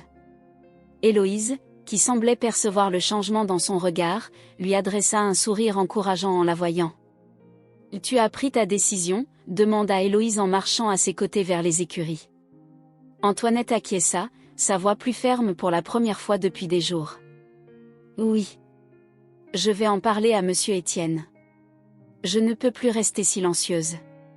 Héloïse sourit, satisfaite de la décision d'Antoinette. Tu fais ce qu'il faut. Antoine ne peut pas continuer comme ça, et je serai là pour toi, quoi qu'il arrive. Les mots d'Héloïse apportèrent un soulagement inattendu. Bien qu'elle sache que le chemin serait difficile, Antoinette ne se sentait plus seule. La présence d'Héloïse et son soutien émotionnel faisaient toute la différence. Elle savait que, quoi qu'il arrive, il y avait au moins une personne qui croyait en elle, quelqu'un qui la soutiendrait quoi qu'il advienne. Tandis qu'Antoinette s'approchait de la grande maison où Monsieur Étienne passait habituellement ses matinées à examiner les rapports de la ferme, elle sentit son cœur s'accélérer. La grande décision qu'elle avait prise était sur le point d'être mise à l'épreuve, et l'anxiété remontait en elle. Elle gravit les marches du porche en bois avec des pas précautionneux et fermes, respirant profondément avant de frapper à la porte. Un des domestiques ouvrit, visiblement surpris de voir Antoinette là. « Je dois parler à Monsieur Étienne, dit-elle, essayant de paraître confiante, bien que sa voix trahisse un léger tremblement. « Je vais voir s'il est disponible, répondit le domestique avant de disparaître dans la maison. En attendant, Antoinette sentit ses mains commencer à transpirer, et la peur recommença à envahir ses pensées. Et si Monsieur Étienne ne l'écoutait pas? Et s'il refusait de croire qu'Antoine, le contremaître en qui il avait confiance depuis tant d'années, était corrompu? Pire encore, et s'il décidait de se débarrasser d'elle pour éviter des problèmes plus graves? Mais avant qu'elle ne se laisse submerger de nouveau par le doute, le domestique revint, ouvrant la porte pour qu'elle entre. « Il va vous recevoir maintenant, dit-il, l'invitant à le suivre jusqu'au bureau. » Antoinette inspira profondément et fit le premier pas à l'intérieur de la maison. C'était maintenant. Il n'y avait plus de retour en arrière possible. Elle s'apprêtait à affronter sa plus grande peur. Antoinette marchait avec le cœur lourd en suivant le domestique à travers la grande maison. Chaque pas qu'elle faisait semblait plus difficile que le précédent, comme si le poids de la décision qu'elle avait prise la pressait physiquement. Le silence dans la maison amplifiait sa tension, et le son de ses propres pas résonnait dans ses oreilles. Tout ce à quoi elle pouvait penser, c'était aux conséquences possibles de son choix. Quand ils arrivèrent à la porte du bureau de Monsieur Étienne, Antoinette prit une profonde inspiration, essayant de rassembler son courage. Le domestique frappa à la porte, et une voix grave mais fatiguée répondit de l'autre côté. « Entrez !» Antoinette entra dans le bureau, sentant l'air chargé de l'odeur du bois ancien et du tabac. Monsieur Étienne était assis derrière son grand bureau en chêne, ses lunettes posées sur le bout de son nez, en train d'examiner des papiers. Il paraissait plus vieux que dans le souvenir d'Antoinette, ses épaules affaissées sous le poids de l'âge, et ses yeux plus fatigués que jamais. En la voyant entrer, il retira ses lunettes et esquissa un léger sourire, bien que son expression révélât une certaine surprise de la voir là. « Antoinette, que me vaut cette visite? Tout va bien avec le travail ?» Antoinette inspira profondément, sentant son cœur s'emballer. Pendant un instant, la panique menaça de la submerger. Elle pensa à reculer, à dire que tout allait bien, qu'elle avait fait une erreur en venant ici. Mais quelque chose de plus fort la poussait en avant. Elle ne pouvait plus vivre avec le poids de ce secret. « Monsieur Étienne, commença-t-elle, sa voix légèrement tremblante. « Je dois vous parler de quelque chose de très sérieux. » Monsieur Étienne se pencha légèrement en avant, son expression passant de la curiosité à l'inquiétude. « Asseyez-vous, Antoinette, dit-il en désignant la chaise devant lui. Elle obéit, bien que ses mains tremblassent et que ses jambes lui paraissent lourdes. Elle s'assit, tentant de se calmer, mais l'angoisse continuait de lui serrer la poitrine. « Ce qui se passe ?» demanda Monsieur Étienne, sa voix plus grave et attentive. Antoinette savait qu'il n'y avait plus de retour possible. Elle avait pris la décision de dire la vérité, et le moment était venu de la révéler. « C'est à propos d'Antoine, commença-t-elle, essayant de maintenir sa voix ferme. J'ai découvert quelque chose de très grave. » Monsieur Étienne fronça les sourcils en entendant le nom d'Antoine, visiblement intrigué. Il fit un geste pour qu'Antoinette continue. « Je l'ai entendu parler avec un autre ouvrier, Étienne, dit Antoinette. Il parlait de détourner des ressources de la ferme. Antoine vole et manipule les chiffres. Il profite de la confiance que vous lui avez accordée pour gérer une partie du travail, et il utilise la peur pour maintenir tout le monde silencieux, afin que personne ne remette en question ses ordres. » Monsieur Étienne resta silencieux quelques instants, absorbant ce qu'Antoinette venait de lui dire. Il la regarda avec sérieux, et Antoinette sentit un frisson lui parcourir l'échine alors qu'elle attendait sa réaction. Était-il possible qu'il ne la croie pas? Tu en es certaine? Demanda finalement monsieur Étienne, sa voix basse et prudente. Antoinette sentit sa détermination grandir à mesure qu'elle parlait.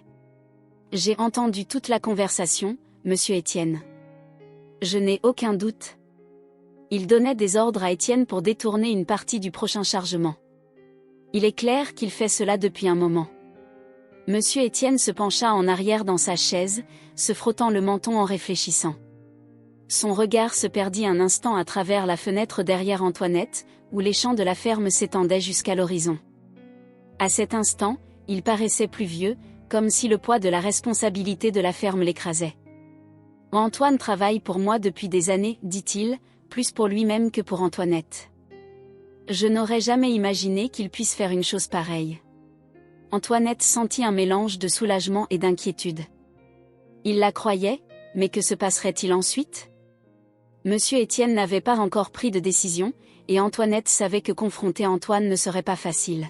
« Je sais que c'est difficile à croire, continua Antoinette, tentant de ramener monsieur Étienne à la réalité de la situation. Mais je vous dis la vérité. Antoine vous trompe et met la ferme en péril. » Monsieur Étienne acquiesça lentement, comme si la réalité commençait à s'installer dans son esprit. Il regarda Antoinette avec une expression mêlant fatigue et gratitude. « Je te remercie de m'avoir dit cela, Antoinette, dit-il. Je vais enquêter. Je dois découvrir jusqu'où cela va. Mais si tu as raison, eh bien, Antoine ne restera pas ici longtemps. » Ces mots apportèrent un mélange de soulagement et de peur au cœur d'Antoinette.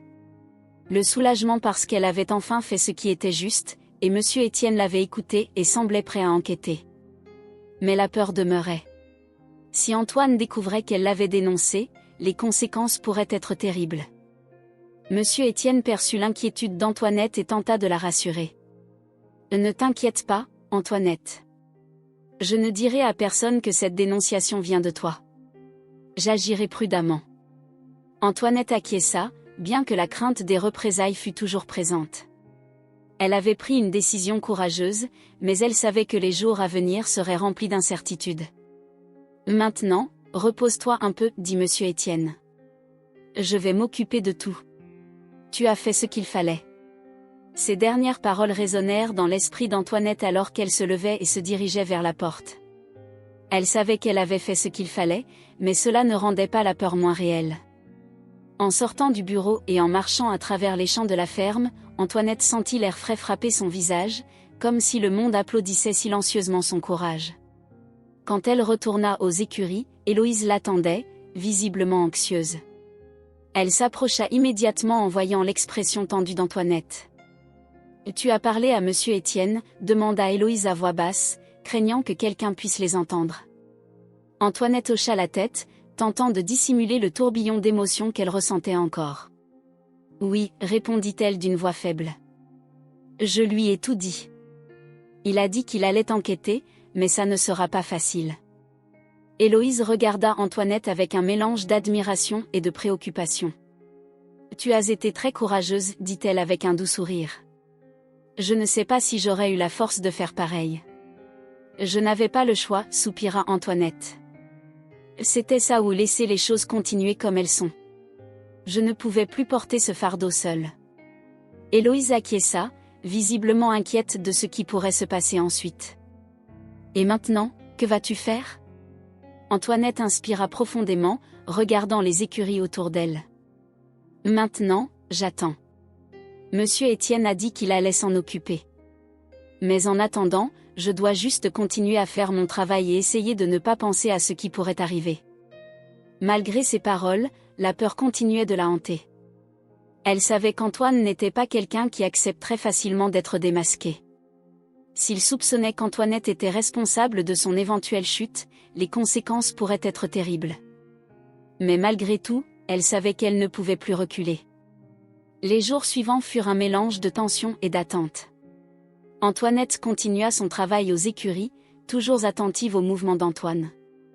Il semblait agir de la même manière, commandant les ouvriers avec la même arrogance et supériorité qu'auparavant. Mais Antoinette savait que Monsieur Étienne agissait dans l'ombre. Héloïse, toujours aux côtés d'Antoinette, l'aidait à rester calme et concentrée. Les deux femmes commencèrent à parler davantage de leur vie, des défis qu'elles affrontaient, et Antoinette se rendit compte qu'un véritable lien d'amitié se formait entre elles. Héloïse était devenue le pilier émotionnel d'Antoinette, une personne qui, bien qu'elle ne portât pas le fardeau de la dénonciation, était prête à la soutenir pendant cette période difficile. Au fil du temps, Antoinette commença à ressentir une légèreté qu'elle n'avait pas ressentie depuis des semaines. Elle avait fait le bon choix, et cela lui apportait un sentiment de dignité renouvelée. La peur existait toujours, mais à côté du courage, elle semblait moins effrayante. Un jour, Antoinette remarqua quelque chose de différent à la ferme. Monsieur Étienne était plus présent aux écuries, observant les ouvriers, posant des questions discrètes, comme s'il analysait chaque détail. Son comportement indiquait que l'enquête avançait, et Antoinette savait que la vérité était en train de se rapprocher. Alors qu'elle observait de loin, une vague de soulagement l'envahit. Elle avait fait ce qui était juste. Maintenant, tout ce qu'elle pouvait faire, c'était attendre les conséquences bonnes ou mauvaises. Mais quoi qu'il arrive, Antoinette savait que sa conscience était tranquille, et cela, en soi, était une victoire. Les jours qui suivirent la dénonciation d'Antoinette furent marqués par une tension palpable.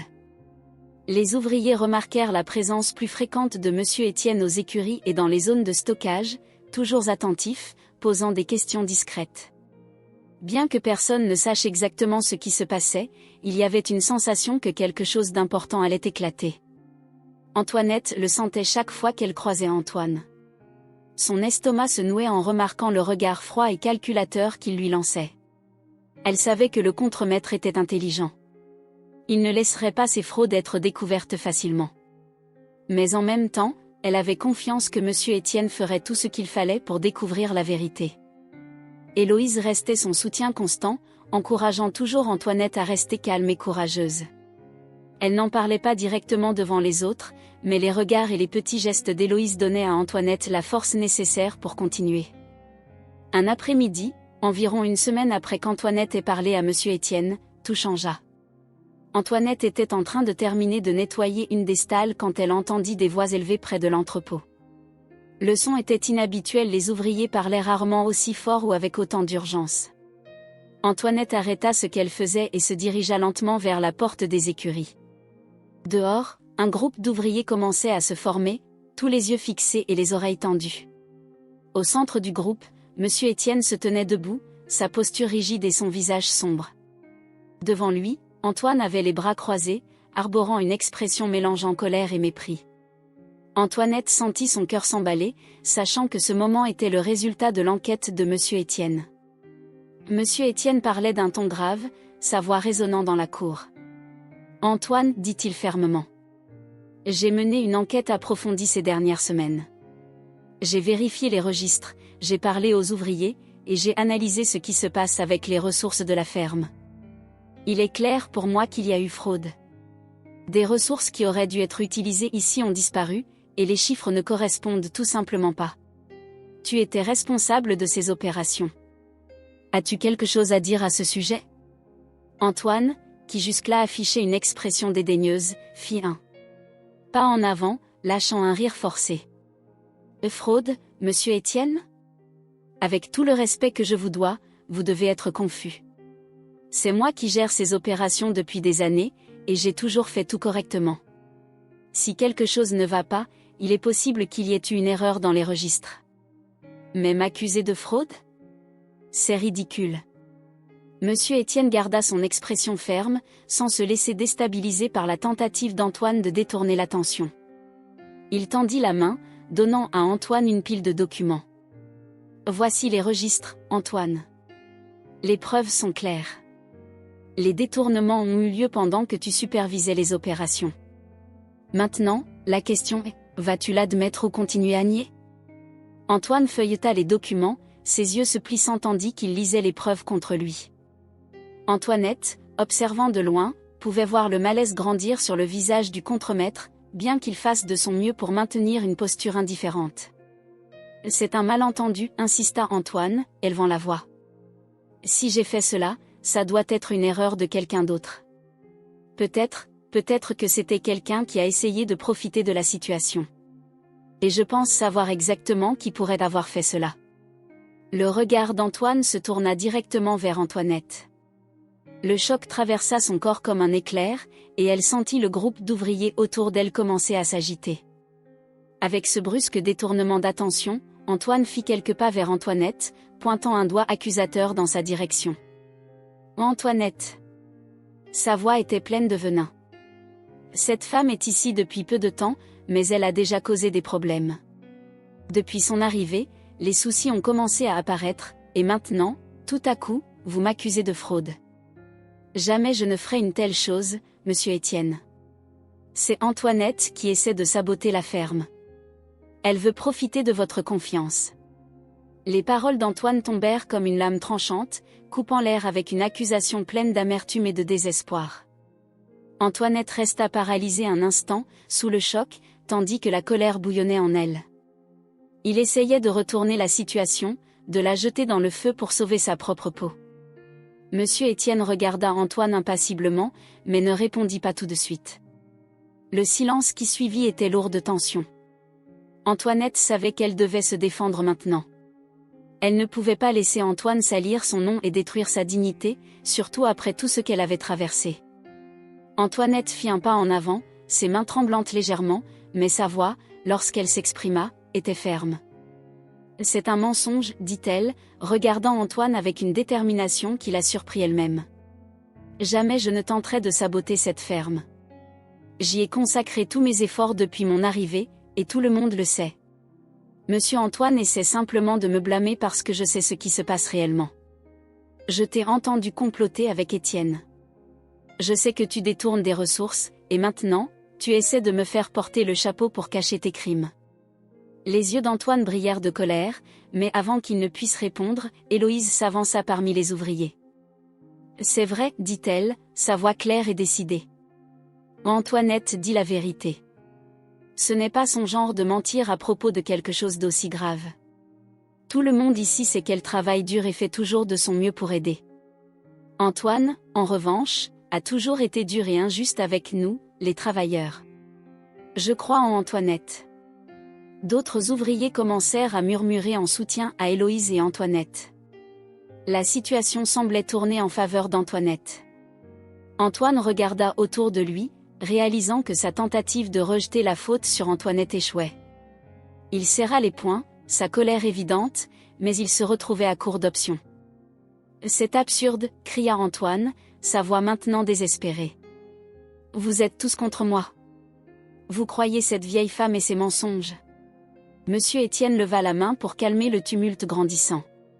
Il regarda directement Antoine, et sa voix, bien que basse, était pleine d'autorité. « Antoine, dit-il calmement mais d'un ton implacable, les preuves sont claires. Je t'ai fait confiance pendant de nombreuses années, mais je vois maintenant que c'était une erreur. Tu es renvoyé sur le champ. Prends tes affaires et quitte la ferme immédiatement. » Le silence qui suivit fut assourdissant. Tous les yeux étaient rivés sur Antoine, qui semblait lutter pour garder sa contenance. Ses yeux brillaient de rage, mais il savait qu'il n'avait plus d'issue. La partie était terminée. « Vous allez le regretter, monsieur Étienne, grogna Antoine, sa voix pleine de haine. Ça ne se terminera pas ainsi. » Mais sans un mot de plus, Antoine se retourna brusquement et se dirigea vers l'entrepôt pour récupérer ses affaires, ses palots résonnant sur le sol. Les ouvriers s'écartèrent, l'observant en silence tandis qu'il s'éloignait. Antoinette resta debout, ne sachant pas exactement quoi ressentir. Le soulagement de voir Antoine finalement confronté se mêlait à la peur de la vengeance qu'il avait promise. Mais à cet instant, elle savait que la justice avait prévalu, du moins pour l'instant. Monsieur Étienne s'approcha d'Antoinette et d'Héloïse, son visage adouci. Il regarda Antoinette avec gratitude et respect. « Antoinette, commença-t-il d'une voix plus calme, tu as fait preuve de beaucoup de courage. Je sais que cela n'a pas été facile, mais tu as fait ce qu'il fallait. Sans ton honnêteté, je n'aurais jamais découvert ce qui se passait. Merci. » Antoinette sentit une boule dans la gorge. Elle n'avait jamais cherché de reconnaissance, mais entendre ces mots de la part de Monsieur Étienne lui apporta un soulagement inattendu. Elle hocha simplement la tête, ses émotions mêlées. « Je n'ai fait que ce qui devait être fait, dit-elle doucement. Cette ferme compte beaucoup pour moi. » Monsieur Étienne sourit légèrement et jeta un coup d'œil aux autres ouvriers, qui se dispersaient peu à peu, retournant à leur travail avec des murmures de soulagement et des sourires discrets. « Maintenant, nous pouvons avancer, dit-il plus pour lui-même que pour quiconque d'autre, et faire en sorte que cela ne se reproduise jamais. » Dans les jours qui suivirent, Antoinette remarqua un changement dans l'atmosphère de la ferme. La tension qui flottait dans l'air s'était dissipée, et les ouvriers semblaient plus détendus, plus motivés.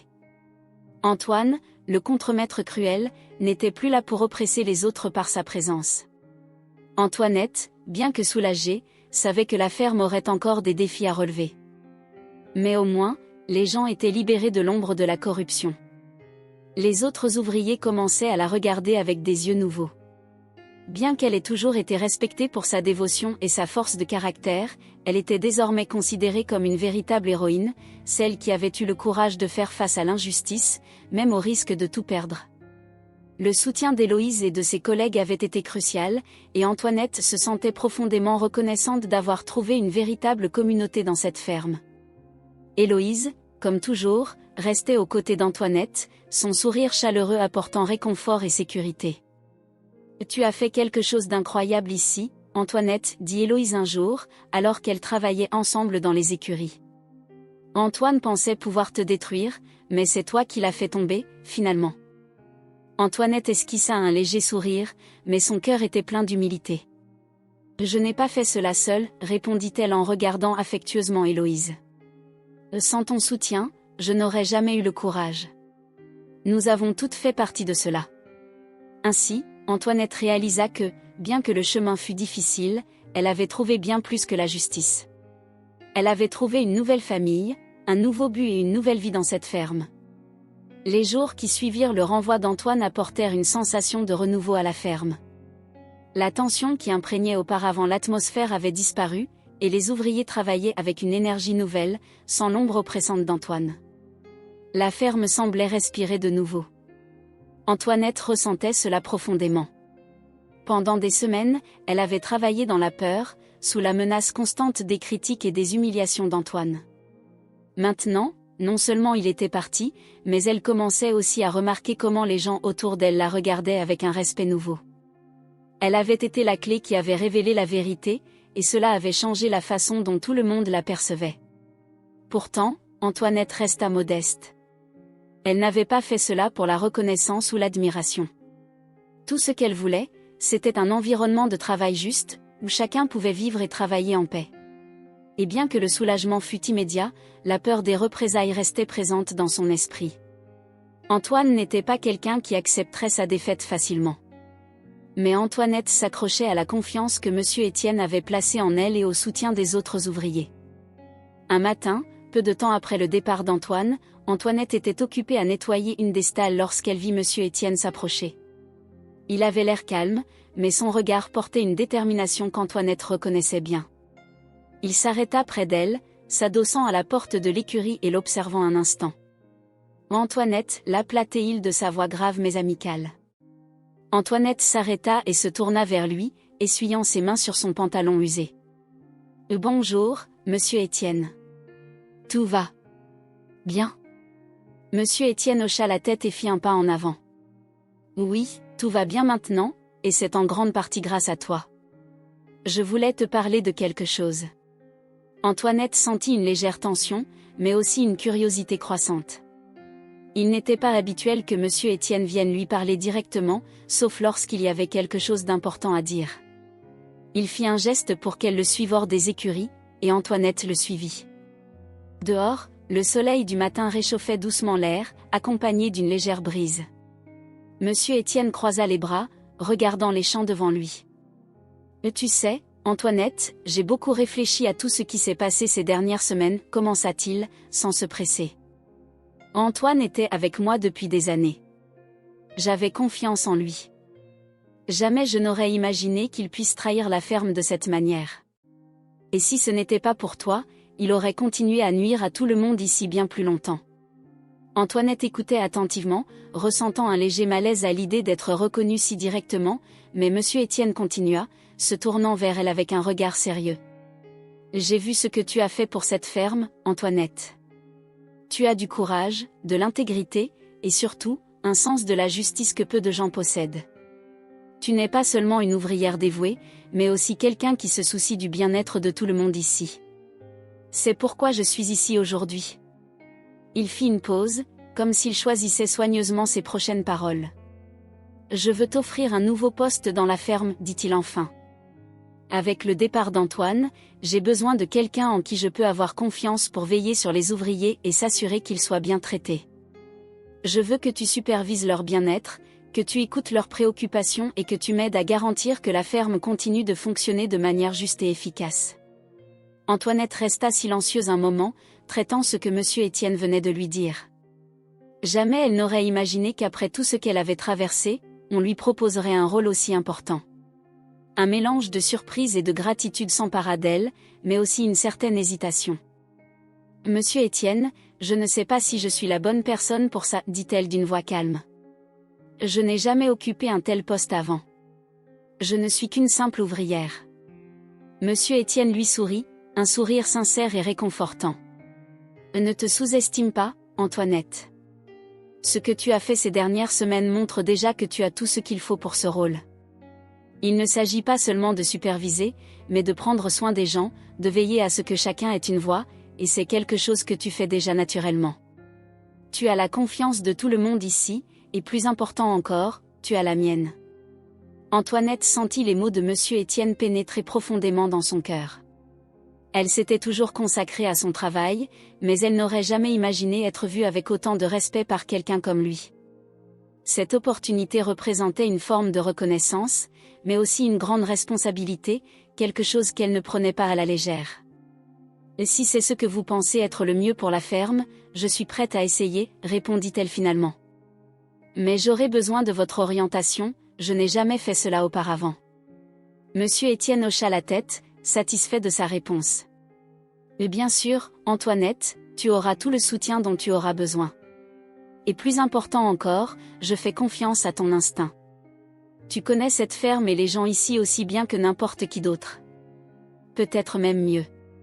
Antoinette ressentit un mélange d'émotions, de la gratitude, de la nervosité, de la fierté. Ce n'était pas quelque chose qu'elle avait cherché, mais cette nouvelle responsabilité lui donnait un sentiment d'utilité d'une manière nouvelle, presque comme si elle redécouvrait un but qu'elle n'avait pas ressenti depuis longtemps. Elle savait que ce travail serait difficile, mais elle savait aussi qu'elle était prête à affronter ce nouveau chemin. Les jours suivants furent une période de transition pour Antoinette.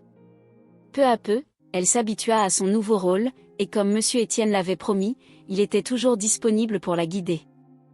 Antoinette consacrait plus de temps à parler avec les ouvriers, à écouter leurs besoins et préoccupations, quelque chose qu'elle faisait naturellement depuis son arrivée à la ferme, mais maintenant d'une manière plus organisée. Héloïse fut l'une des premières à remarquer la différence. Elle avait toujours été aux côtés d'Antoinette, et maintenant, elle voyait son amie assumer un rôle de leadership. Bien qu'Antoinette restât humble et discrète, il était évident que cette nouvelle fonction la faisait briller d'une manière différente. « Je suis tellement heureuse pour toi, Antoinette, dit Héloïse un jour, alors qu'elles marchaient ensemble dans les champs. Tu mérites ça plus que n'importe qui d'autre. Tu es la voix dont nous avions tous besoin. » Antoinette sourit, mais secoua la tête humblement. « Je m'habitue encore à tout cela.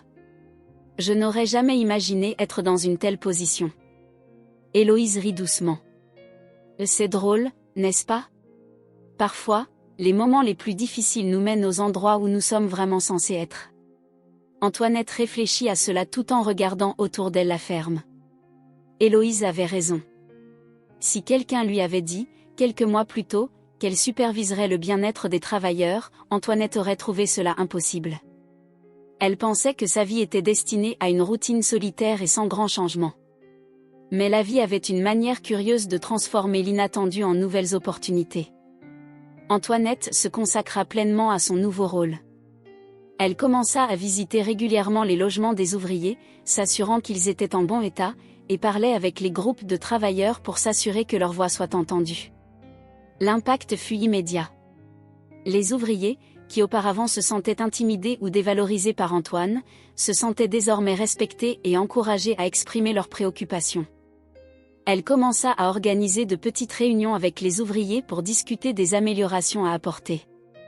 Beaucoup de ces réunions incluaient des suggestions pratiques sur le travail, comme l'organisation des horaires et la répartition des ressources, mais elles incluaient aussi des discussions plus personnelles sur comment chacun se sentait et ce qui pouvait être fait pour améliorer l'environnement de travail. Peu à peu, Antoinette réalisa que son nouveau rôle lui apportait un sentiment d'appartenance qu'elle n'avait pas ressenti depuis longtemps. Les ouvriers lui faisaient confiance, venaient à elle avec leurs préoccupations, et Antoinette sentait qu'elle faisait une différence. Il ne s'agissait pas seulement de s'assurer que la ferme fonctionne efficacement, mais de créer un endroit où tout le monde se sente valorisé. Un jour, à la fin d'une longue conversation avec un groupe d'ouvriers sur des améliorations à apporter au logement, l'un des hommes, l'un des plus anciens de la ferme, regarda Antoinette avec un sourire. « Tu nous as redonné de l'espoir, Antoinette, dit-il. Après tout ce que nous avons traversé, c'est bon de savoir que quelqu'un se soucie vraiment de nous. » Ces mots touchèrent profondément Antoinette. Ce n'était pas juste un travail. C'était une mission. Et d'une certaine manière, elle sentait qu'en prenant soin des gens de cette ferme, elle honorait la mémoire d'Henri, qui avait consacré tant d'années de sa vie à cet endroit. Au fil des semaines, l'impact de la direction d'Antoinette devint encore plus évident. Monsieur Étienne, toujours attentif, observait de près les changements positifs à la ferme. L'atmosphère était plus légère, le travail coulait mieux, et les ouvriers semblaient plus unis. Antoinette se distinguait non seulement comme une superviseuse, mais comme une véritable leader, quelqu'un que les autres admiraient et respectaient. Ainsi, Antoinette, qui était arrivée à la ferme avec le poids de l'abandon et de la solitude, se retrouvait maintenant entourée par une nouvelle famille. Son passé de difficulté n'avait pas été oublié, mais il était devenu une part de la force qui guidait désormais son présent. Elle avait transformé sa douleur en but, sa fragilité en force. Antoinette regardait désormais l'avenir avec plus de confiance. Elle savait que des défis viendraient encore, mais pour la première fois depuis longtemps, elle se sentait prête à les affronter. Les mois qui suivirent la confrontation avec Antoine et les nouvelles responsabilités d'Antoinette à la ferme furent une période de grande transformation. Antoinette avait l'impression d'avoir enfin trouvé sa place dans le monde, un endroit où elle était respectée, admirée, et où sa voix comptait. Mais, aussi réconfortante que soit devenue la ferme, et aussi proche qu'elle soit devenue de cette nouvelle famille, une partie de sa vie restait incomplète. Ses enfants, Lucas et Juliette, étaient toujours distants. Depuis qu'ils s'étaient éloignés après la mort d'Henri, le contact entre eux se limitait à de rares appels téléphoniques ou à des messages rapides. Antoinette n'avait jamais mentionné à ses enfants les difficultés qu'elle avait traversées, ni les moments où elle avait envisagé d'abandonner. Maintenant, cependant, avec cette nouvelle phase de sa vie, une partie d'Antoinette aspirait à un renouveau avec sa famille. Elle ne savait pas comment il réagirait. Savait-il ce qui s'était passé à la ferme? Est-ce qu'il s'en souciait? Ces questions l'accompagnaient dans les moments les plus silencieux, lorsqu'elle était seule chez elle après une longue journée de travail. Un jour, alors qu'Antoinette rangeait quelques papiers dans le petit bureau que monsieur Étienne lui avait attribué, quelque chose d'inattendu se produisit. Le téléphone de la ferme sonna. Il était rare que quelqu'un appelle ce numéro, et Antoinette, curieuse, décrocha. « Maman !» Antoinette reconnut immédiatement la voix. Pendant un instant, elle resta sans voix, surprise et submergée par une vague d'émotions qu'elle ne savait pas comment gérer. « Lucas, c'est toi ?» Sa voix était plus fragile qu'elle ne l'aurait voulu. « Oui, c'est moi, maman. Désolée de ne pas avoir appelé plus tôt. J'ai entendu certaines choses à propos de ce qui s'est passé à la ferme, à propos de toi. » Lucas fit une pause, comme s'il choisissait ses mots avec soin. « Je ne savais pas que tu traversais tout ça. J'ai entendu un ami qui travaille là-bas dire que tu as été très courageuse. Ça m'a fait réfléchir. Je pense qu'on doit parler. » Antoinette ressentit un tourbillon d'émotions. Il y avait du soulagement dans la voix de Lucas, mais aussi une douleur latente. Cela faisait longtemps qu'ils n'avaient pas eu une conversation sincère, et même maintenant, la distance émotionnelle entre eux semblait immense. Elle inspira profondément, tentant d'organiser ses pensées avant de répondre. « Lucas, Je n'ai jamais voulu que tu saches pour les difficultés. Je savais que tu étais occupé avec ta vie à Paris, et j'ai appris à gérer les choses seule. » Il y eut un silence à l'autre bout du fil, puis Lucas parla, sa voix plus douce cette fois-ci. « Maman, je suis désolée. J'aurais dû être plus présent. J'aurais dû voir que tu avais besoin de moi. Je sais que j'ai fait des erreurs. » Les paroles de Lucas touchèrent profondément Antoinette. Elle avait toujours souhaité les entendre, mais en les entendant maintenant, elle réalisa que pardonner ne serait pas un processus aussi simple. Il y avait des blessures accumulées au fil des années de séparation, et Antoinette savait que pour que la relation puisse être restaurée, de nouveaux fondements devaient être posés. « Je te remercie pour tes mots, dit-elle doucement, mais je dois être honnête. Cela a été très difficile pour moi. Je me suis sentie seule pendant longtemps, et il y a eu des moments où j'ai cru que toi et Juliette m'aviez complètement oubliée. » Lucas resta silencieux, probablement en train de traiter l'impact de ses mots. « Je sais, répondit-il enfin. Et je sais que je ne peux pas effacer le passé, mais je veux essayer de me rapprocher de toi, maman. Je veux réparer les choses, si tu me le permets. » Antoinette sentit le poids de cette décision. Elle souhaitait la réconciliation, mais elle ne pouvait pas simplement revenir en arrière. Elle avait changé. Elle était maintenant une femme plus forte, avec une vie et une responsabilité qui la remplissaient de fierté. Si elle acceptait ce rapprochement, ce serait avec de nouveaux termes, avec le respect qu'elle savait désormais qu'elle méritait. « Lucas, commença-t-elle, sa voix maintenant plus ferme.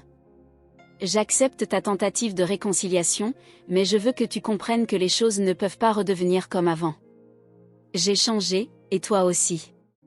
Si nous devons construire quelque chose de nouveau, cela devra être basé sur le respect et la sincérité. Je ne peux plus être la même mère qui était toujours là pour vous, en ignorant mes propres besoins. J'ai besoin que tu me vois telle que je suis maintenant, et non comme j'étais. » Il y eut un silence de l'autre côté de la ligne, mais Antoinette sentit que ses paroles avaient atteint leur cible. Enfin, Lucas répondit, « Je comprends, maman.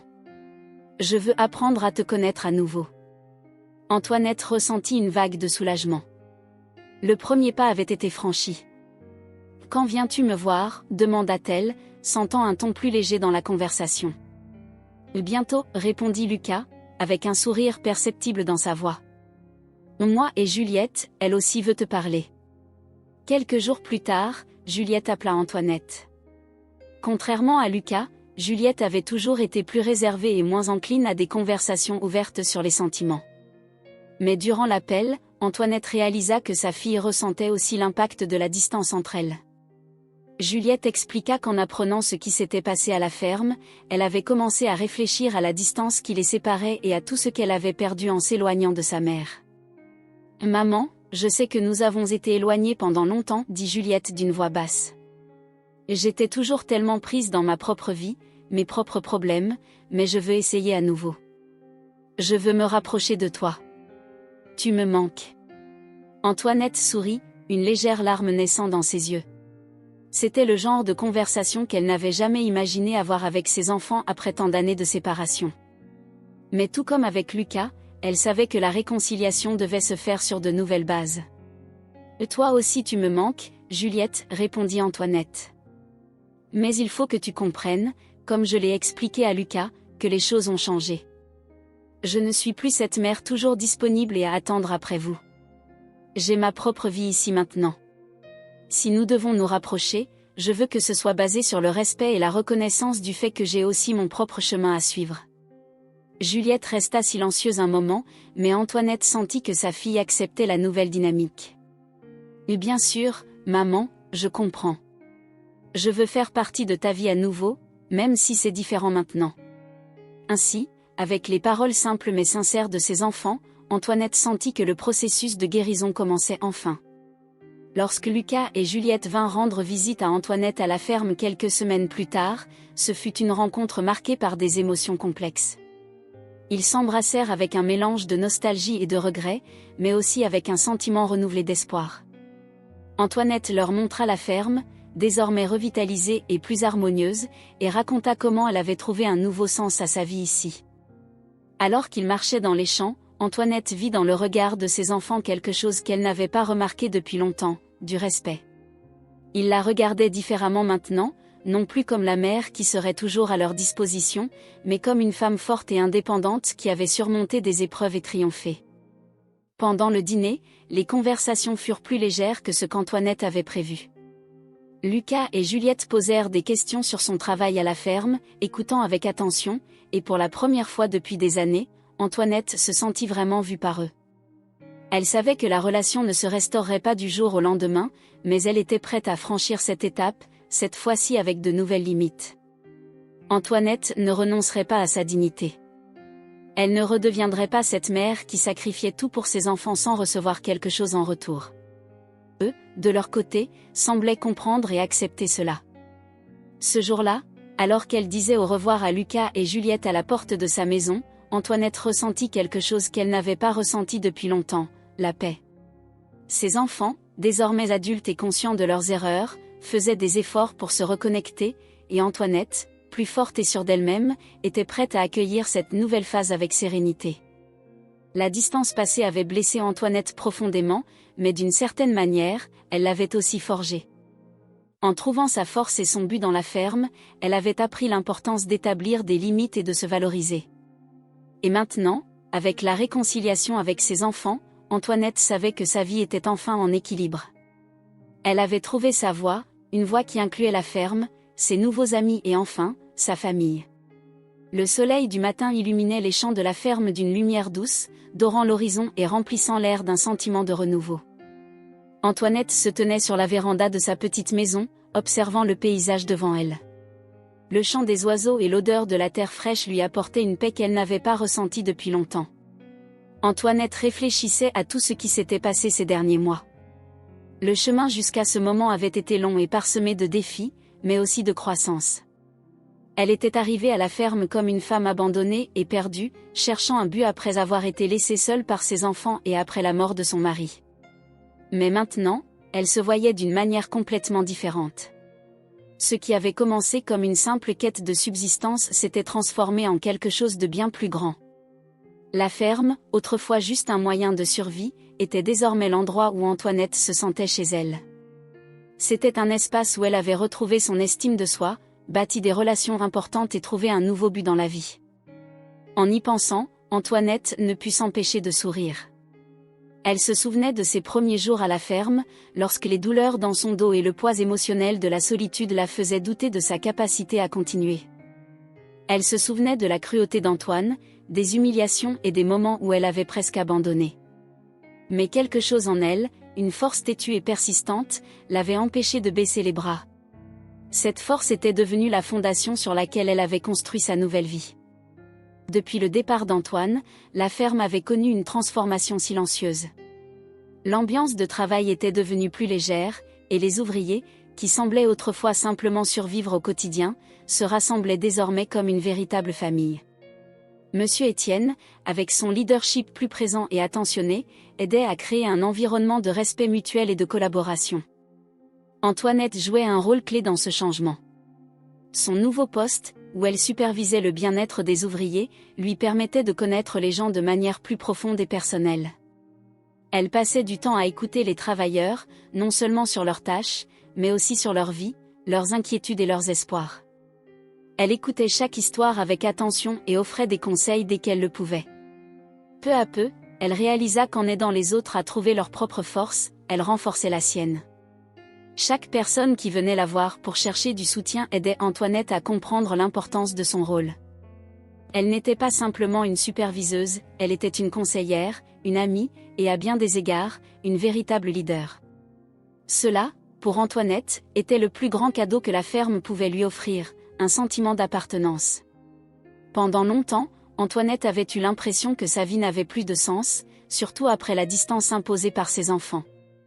Mais maintenant, entourée de gens qui la respectaient et l'appréciaient, elle réalisait qu'elle avait trouvé une nouvelle famille. Ce n'était pas la même famille de sang qu'elle avait élevée, mais une famille tissée de liens d'amitié, de respect et de soutien mutuel. Antoinette réfléchissait aussi à la réconciliation avec ses enfants, Lucas et Juliette. Bien que la distance émotionnelle ait causé des années de douleur, les récentes conversations et visites montraient qu'il y avait de la place pour la guérison. Lucas et Juliette n'étaient plus les enfants qu'Antoinette avait élevés avec tant de sacrifices, mais des adultes avec leur propre vie et responsabilités. Pourtant, les actes de courage et d'intégrité de leur mère avaient laissé un impact profond sur eux. La dernière visite des deux à la ferme avait marqué un tournant dans la vie d'Antoinette. Pour la première fois depuis longtemps, elle avait senti que ses enfants la voyaient telle qu'elle était vraiment, une femme forte et indépendante qui avait surmonté des obstacles et trouvé un nouveau chemin. Eux, de leur côté, étaient prêts à respecter les nouvelles limites qu'Antoinette avait établies et à construire une relation fondée sur le respect mutuel. Antoinette savait que le processus de réconciliation était encore en cours, mais il n'y avait plus ce besoin urgent ou désespéré de tout résoudre d'un coup. Elle acceptait que tout ait son temps, et que la patience serait nécessaire.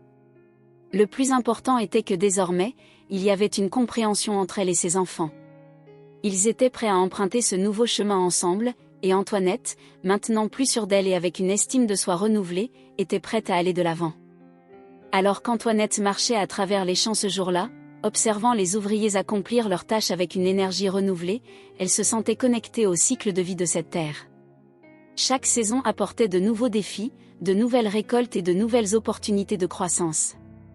De la même manière, la vie d'Antoinette avait été remplie de saisons, certaines de douleurs et de pertes, d'autres de croissance et de renaissance. Elle s'arrêta près des écuries, où Héloïse s'occupait des chevaux. Les deux femmes avaient développé une amitié qu'Antoinette chérissait profondément. Héloïse, avec sa jeunesse et son optimisme, lui rappelait que la vie offrait toujours une chance de recommencer, peu importe l'âge ou les circonstances. Ensemble, elles avaient traversé des moments difficiles et partagé des victoires. « Bonjour, Antoinette, dit Héloïse en la voyant s'approcher. Tu as l'air plus pensive aujourd'hui. Tout va bien ? Antoinette sourit, sentant la chaleur de l'amitié d'Héloïse. Oui, tout va bien. Je pensais juste à combien ma vie a changé depuis que je suis arrivée ici. Héloïse lui rendit son sourire en s'essuyant les mains avant de s'approcher d'Antoinette. C'est vrai, tu as fait une telle différence ici. Je pense que personne n'aurait imaginé à quel point les choses changeraient avec toi parmi nous. La ferme est une autre maintenant. Antoinette réfléchit un instant à ces mots. Il y avait quelque chose de spécial à les entendre de la part d'Héloïse. Elle ne s'était jamais imaginée comme quelqu'un capable de transformer un lieu, mais la vérité était qu'en luttant pour la justice et la dignité, elle avait changé plus de choses qu'elle ne l'avait jamais espéré, et dans ce processus, elle-même s'était transformée. Je pense que la ferme m'a aussi transformée, dit Antoinette d'une voix douce. Quand je suis arrivée ici, j'étais perdue, mais maintenant, je sens que j'ai trouvé ma place, et cela n'a pas de prix. Héloïse hocha la tête, regardant les champs autour d'elle. Je crois que nous avons tous trouvé quelque chose ici, dit-elle pensivement. Un sens à notre vie, une nouvelle famille. C'est comme si tout s'était aligné, non ? Antoinette acquiesça. Oui, tout semble enfin être à sa place. Ce n'était pas une vie parfaite, et il restait des défis, mais Antoinette voyait maintenant les défis d'une manière différente. Ils n'étaient plus des menaces, mais des occasions de grandir. Elle savait qu'avec le soutien de ceux qui l'entouraient et la force qu'elle portait désormais en elle, elle pouvait affronter n'importe quoi. Ce soir-là, lorsqu'Antoinette rentra chez elle, elle s'assit de nouveau sur la véranda, regardant les étoiles qui commençaient à apparaître dans le ciel.